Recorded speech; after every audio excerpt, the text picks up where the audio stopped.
Back here in the Sports Medicine Weekly Saturday, our website is sportsmedicineweekly.com. Steve Cashel with Dr. Charles Bush-Joseph filling in this week for Dr. Brian Cole. And time now for the staple of our show. It's our Ask the Doctor segment. Go to our website, sportsmedicineweekly.com, to get involved. It's very easy as we give listeners the opportunity to have our doctors address their specific sports injury issues. On the website, go to the homepage, look for the picture of Dr. Cole and yours truly.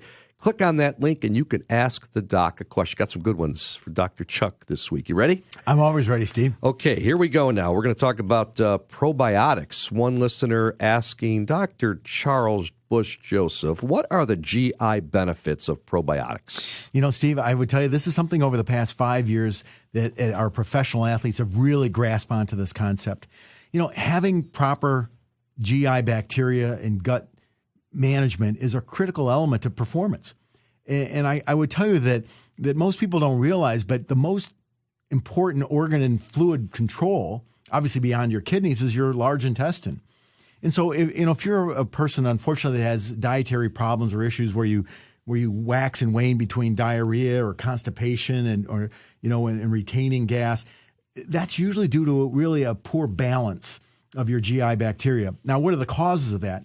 You know, number one is diet. Unfortunately, the most serious cause of it is antibiotic use. And so you may have had a bad sore throat or some sort of infection. You're on a period of antibiotics for whatever reason.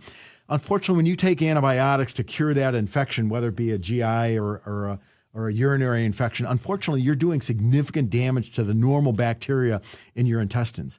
And so you've got to try to reestablish that proper balance. And the best way to do that is with probiotics. So, really, if you're out of balance and you're fighting GI or intestinal issues as a part of your performance, probiotics is really the best way to manage it. And if you can get to that homeostasis where you've got good fluid control, good intestinal control, and healthy habits, you're going to perform at a much higher level on a physical level. Do you do any probiotics? I do. What kind? What are you suggesting? You know, there's obviously lots of commercial supplements available. I'm a big believer in yogurts, and really non-flavored yogurts.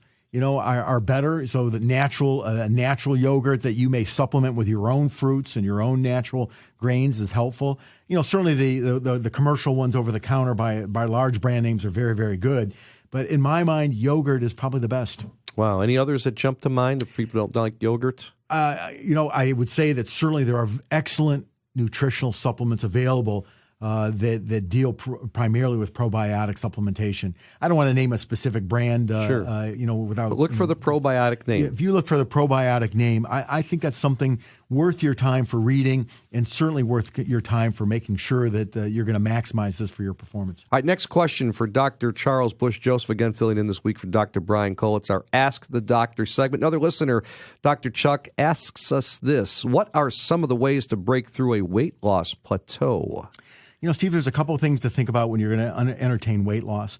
The first issue, number one, is it still comes down to calories in versus calories out. Number two is the quality of the calories. If you're taking too many carbohydrates and you're trying to build protein or protein muscle mass, that obviously is not going to work. Number three is really the critical issue of how fast you're trying to lose weight. You know, most studies will say that if you're trying to lose more than a pound or 2 pounds a week, you're more likely than not going to gain it back.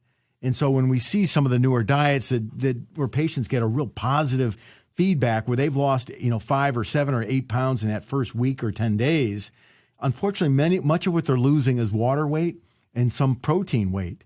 And so you want to get to that homeostasis where I've got good metabolism, where I'm burning calories and burning fat calories and endurance calories, and I'm taking in proper calories where I'm just replacing muscle mass.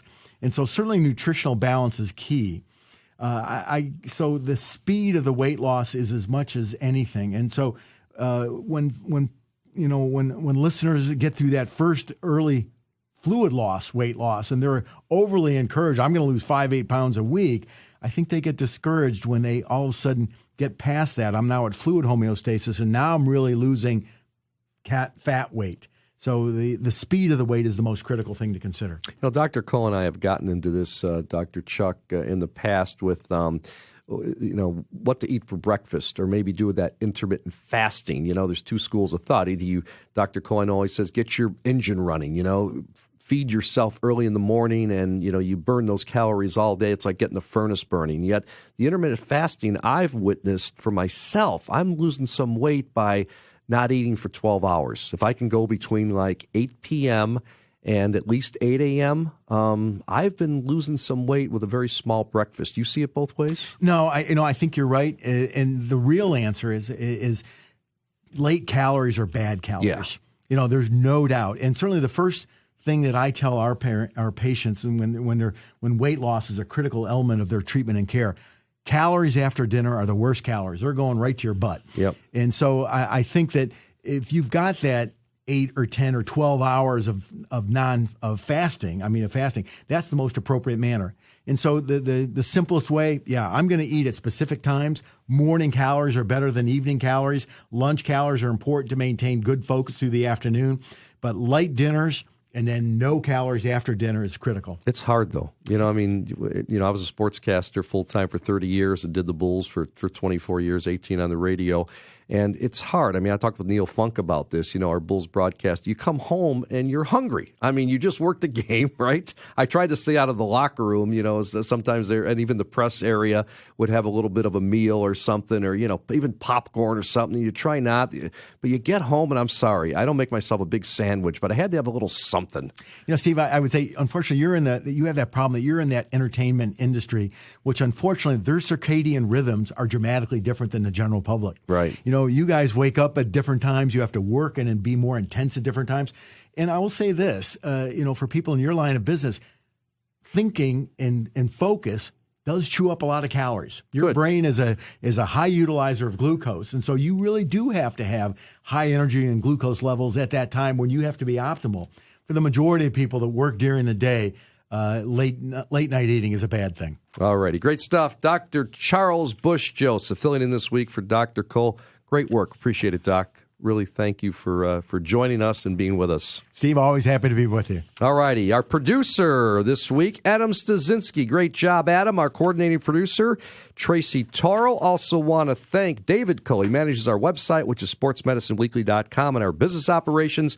Then we thank Samantha Smith from Midwest Orthopaedics at Rush. For Dr. Charles Bush Joseph, filling in this week for Dr. Cole, I'm Steve Cashel saying so long. Thanks for listening to Sports Medicine Weekly here on The Score. Now, up next on The Score, Early Odds with Joe Ostrowski. We'll be back next week with a brand new edition of Sports Medicine Weekly, only on 670 The Score.